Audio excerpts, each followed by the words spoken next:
네, 반갑습니다. 최 대표입니다. 연휴 이제 거의 막바지에 다다르고 있는데 잘 쉬고 계시는지 모르겠습니다. 저도 푹 쉬면서 머리도 좀 정리하고 몸도 좀 회복하는 그런 휴일을 보내고 있습니다. 우선 저희 회원님들한테 새해 복 많이 받으시라고 말씀을 우선 드리면서 올해 2021년 신축년은 여러분들 가정의 평화와 그리고 주식시장에서의 긍정적인 모습, 그 부분 속에서 이제 저희가 함께 도와드리도록 하겠습니다.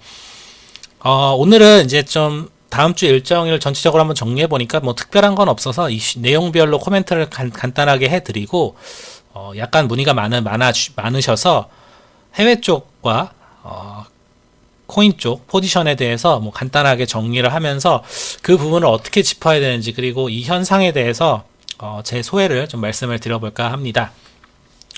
우선 이슈부터 짚어볼게요. 일단은 수도권의 영업 제한이 이제 모레부터 그러니까 15일이죠. 10시로 1시간 연장이 되었지만 5인 이상은 계속 유지가 되는 부분이 있습니다. 그래서 그렇게 특별하게 내용은 없을 것 같고요.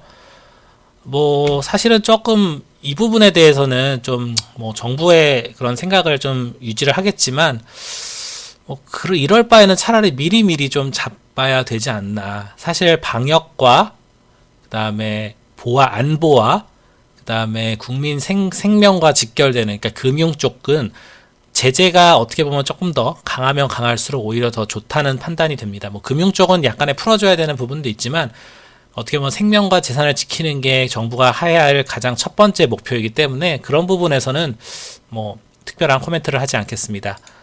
두 번째는 이제 페이스북에 클럽하우스 관련 앱을 내놓는다고 하는데, 이제 클럽하우스라는 앱을 잘 모르시는 분이 있을 것 같습니다. 그게 뭐냐면 오디오 채팅 앱입니다. 그러니까 오디오북인데 왜 채팅을 하지? 그러면 아프리카 같은 1인 미디어가 아닌가? 그러니까 음성으로 통해서 여러분들이 이제 스카이프나 아니면 이런 통화 앱 같은 거를 여러 가지 그룹 채팅 그런 거 아시죠? 그런 걸 이제 오디오로 하는 건데, 이게 왜 유명해졌냐면 미국에서 굉장히 좀 유명한 배우들이나 아니면 지식 석학들이 자신들이 얘기하고 있는 이런 다양한 주제, 예를 들어 부동산이라던가 정치라던가 경제라던가 그런 것들을 다양하게 이렇게 얘기를 하면은 그 얘기를 들을 수 있는, 그 초대장을 받은 사람만 참여할 수 있는, 어떻게 보면 조금 좀 스페셜한 앱이라고 볼 수도 있을 것 같습니다. 일론 머스크랑 주크버그가 이런 것들에 참여하면서 관심을 좀 끌었는데요. 일각에선 좀 나쁘게 보는 사람들도 있습니다. 이게 옛날에 유럽에서 왕정이나 귀족 사회에 있는 그런 파티에 대한 초대장을 그런 일반 서민들한테 나눠주는 거 아니냐, 이런 식으로 좀 얘기가 되는 부분도 있고, 이런 것들을 다시 또 재가공해서 파는 거를 남들의 그런 시시콜콜한 얘기까지도 돈을 주고 팔아야 되는 부분에 있어서 자본주의의 그런 조금 좀 안 좋은 부분이 아니냐, 이런 식으로 얘기가 나오는 것도 있는데, 아무튼 이런 다양한 주제의 채팅방을 만들고 자유롭게 토론하는 것들에 대한 부분에서 저희 역시도 오늘은 이제 녹방으로 하지만 이제 생방으로 하면서 여러분들의 이제 의견도 받고, 이제 이런 부분이 한번 기회가 된다면 생각해봐도 괜찮을 것 같습니다. 아마 국내에도 이제 비슷한 앱들이 많이 나올 것 같아요. 그리고 개인적으로는 카카오톡 부분 내용이나 네이버의 라인 부분에서도 이 부분을 조금 더 모멘텀화 시키면 아마 제가 생각하는 중장기에 대한 카카오랑 네이버의 그런 성장 동력이 하나가 되지 않을까라는 생각도 해보도록 하겠습니다. 그리고 이제 이거는 이제 며칠 전 얘기죠. 이제 SK와 LG의 긴 싸움관에서 SK가 패소를 하였습니다. 그래서 LG가 좀 이기는 방향으로 어떻게 좀 마무리가 됐는데, 이 부분에서 이제 좀 LG 가진 분이라면 이제 가는 거 아니냐, SK 쪽 투자하신 분은 이제 큰일 난 거 아니냐, 이렇게 말씀을 하신 분도 있겠지만, 제 개인적인 코멘트는 이렇습니다. 사실은 배터리 업황의 해묵은 논쟁이 끝났다. 그리고 이제 전체적인 배터리 업황이 한 번 더 힘을 줄 수 있을 것 같다. 여기에 증권사 코멘트를 잠깐 붙이자면 이런 게 있었습니다. 이베스트의 이안나 애널리스트가 이런 식으로 얘기가 났어요. 조지아 주를 비롯한 사업이 불가능한, 하지만 요거는 합의하면 됩니다. 경제에 대한 부정적, 특히 이 부분 때문에 바이든에서 어느 정도 조금 중재안이나, 그러니까 미국에서 좀 중재안에 대한 부분이 이슈가 될 수도 있을 것 같습니다. 뭐 민사가 되기 때문에 뭐 합의 소송 결과도 다시 복구가 될 수 있고, 근데 이제 합의금으로 LG화, 그러니까 정확하게는 LG 에너지 솔루션이죠. 여기서 이제 SK이노베이션에게 여기 얘기하는 부분은 2조 가까운 합의가 가능성이 높아질 것 같습니다. 근데 여기서 이제 분리막에 대한 부분이나 뭐 LG 에너지 솔루션이 이것 좀 있으면 상장도 하기 때문에 그런 부분에서 이렇게 좀 무리수를 두지는 않을 것 같고, LG 에너지 솔루션의 IPO는 어떻게 보면 굉장히 괜찮을 것 같습니다. 그리고 SK이노베이션은 당분간 조금 조정을 할 수도 있을 것 같아요. 그래서 좀 지지선을 잡고 대응을 하시는 게 좋을 것 같고요. 저는 이렇게 한번 얘기를 좀 더 해보고 싶습니다. 제 개인적으로는 여러 가지 뭐 내용이 있겠지만, 여러분들이 한번 좀 생각을 해보셔야 되는 게 중장기 투자가 과연 무엇일까? 중장기 투자라고 하면은 이렇게 SK이노베이션을 그냥 버릴 것인가?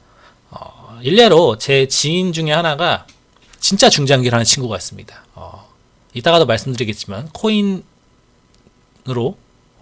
코인도 중장기고 주식도 중장기고 뭐 본인이 갖고 있는 모든 자산을 다 그냥 매월 본인의 월급에서 그냥 계속 그냥 불입하는 형식입니다. 그 친구가 SK 쪽, 그러니까 배터리 쪽 제가 하나 뽑아달라 그래서 3개 중에 고르라 해서 LG화학과 SK이노베이션과 삼성 SDI를 했는데 자기가 쭉 보더니 SK이노베이션을 하더라고요. 그래서 제가 요 내용을 바로 전달을 해주니까 그 친구가 하는 말이 싸지니까 더 좋은 거 아니야?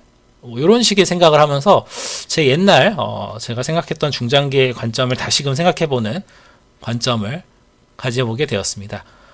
중장기 투자라고 한다면 여러분들이 이 정도 이슈로 흔들리셔서는 절대 안 됩니다. 이따가도 코인 쪽과 해외 쪽 말씀드리겠지만 다시 한번 말씀드린다면 중장기는 진짜 아무나 하는 게 아니에요. 그래서 그게 좀 어렵다면 저희 스윙이나 저희 황금 저희가 한 달 개념의 포지셔닝 하는 그런 한 달 매집주 뭐 중장기 종목 이런 것들을 여러분들이 한번 챙겨 보셔서 관심을 있게 한번 챙겨보시면 좋을 것 같고요. 마지막은 요 파노. 요걸로 인해서 이제 게임 관련 종목이 한 번 더 힘을 주지 않을까라는 생각을 또 개인적으로 해보고 있습니다.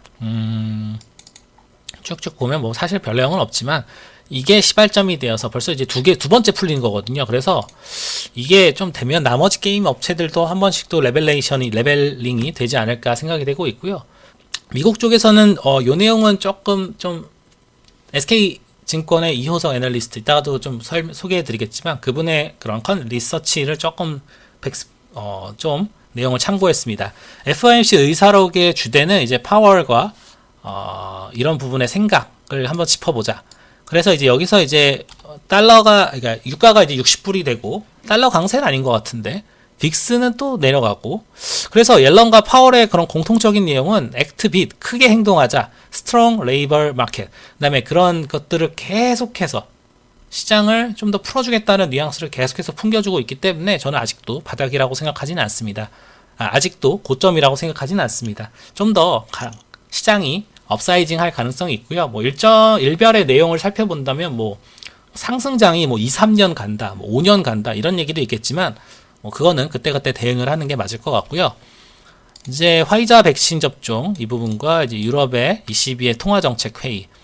실적은 이제 신세계 정도? 콜마도 괜찮을 것 같고요. 그다음에 이제 옵티머스, 그다음에 제주 2공항. 실적은 이제 하나솔루션은 좀 중요하게 봐야겠죠. 그러니까 하나솔루션, 두산 퓨어셀, 뭐 이런 친구들 어느 정도 사이즈링이 나오는지 한번 보시면 좋을 것 같습니다. 그리고 이제 방탄소년단의 에센셜 앨범, 그다음에 코로나 방역 시설을 위한 개인 안심번호 발급. 요게 좀 제가 좀 공부를 하다 말았는데 이게 보안 쪽이나 아니면은 우리가 알고 있는 그런 인증 쪽, 패스 쪽 관련 종목군들과 실제로 연관이 되는지는 저도 조금 확인을 하고 코멘트를 따로 드리도록 하겠습니다. 마지막으로 좀 맺은 말을 말씀을 드리자면 제가 좋아하는 말 중에 하나가 시간의 축척입니다. 그리고 보폭의 정도. 시황에서도 몇 번 써먹었는데 여러분들이 저랑 투자를 지금부터 조금 많이 하신 분들도 있고 적게 하신 분들도 있고 하시겠지만 뭐 제가 하는 방식이 주식으로 보면 굉장히 좀 지루할 수도 있고 코인으로 보면 미친놈일 수도 있고 해외 주식으로 보면 좀 아리까리 할 수도 있고 근데 저도 요게 계속해서 저 역시도 계속 성장하는 방향에서 제 시간에서 공부를 더하고 제 경험을 더해서 그걸 축적해서 더 나은 투자 방향으로 말씀을 드리는 바가 있습니다. 그래서 뭐 작년에 제가 저를 본다면 얘 꽤 괜찮아졌는데, 제가 재작년에 저를 본다면 이 자식 왜 이렇게 허접해, 이렇게 얘기할 수도 있을 것 같아요. 근데 이러한 것 중에서 이제 또 하나 아셔야 되는 게, 여러분들도 주식 투자나 뭐 다른 투자나 뭐 부동산 투자나 뭐 여러 가지 투자를 하셔보면 느끼겠지만, 어떠한 것들마다, 그러니까 모든 것들이 다 정도가 달라요. 보폭이 달라요. 전 그걸 보폭이 다르다고 표현을 하는데, 어떠한 종목은 진짜 사자마자부터 정말 가는 게 있고, 어떠한 것들은 정말 거의 묵은지 마냥 깔아두다가 막판에 진짜 오르는 것들도 있습니다. 근데 그런 보폭을 모두를 다 동일하게 맞춘다? 솔직하게 지금 조금 부담스러울 것 같습니다. 지금 특히 제약바이오가 그렇죠. 이 거지 같은 제약바이오. 그리고 5G 같은 종목군들도 지금 갈 법한데 안 가는 게 있어요. 근데 그런 부분을 모두가 맞추기보다는 저도 항상 말씀드리는 비중 조절 하면서 종목군들을 챙겨가고 있어요. 그래서 어떻게 보면 종목이 확 많아질 수도 있고, 어떻게 보면 또 종목이 적을 수도 있습니다. 오히려 제가 말씀드린 종목군들보다 회원님들이 갖고 계신 종목을 그냥 하시다가 저한테 이게 말씀 주시는 분들도 계세요. 근데 그런 분들도 하나 제가 당부드릴 게, 비중 10%, 15%를 굉장히 좀 가볍게 보시는 분들이 많은데, 15% 이상 혹시나 접근하실 분이라면 반드시 톡방에서 저한테 한번 말씀을 주시는 게 괜찮을 것 같습니다. 제가 그래도 커버단도 많이 보고 수급이나 차트를 어느 정도 좀 보면서 말씀을 드리기 때문에 좀 더 대응이 괜찮으리라 생각하는 게 있거든요. 그래서 함께 좋은 투자, 성공 투자 함께 하셨으면 좋겠습니다. 이상 최 대표였고요. 건강한 주말, 편안한 주말 되시고 다음 주 월요일부터 다시 달려보도록 하겠습니다. 감사합니다.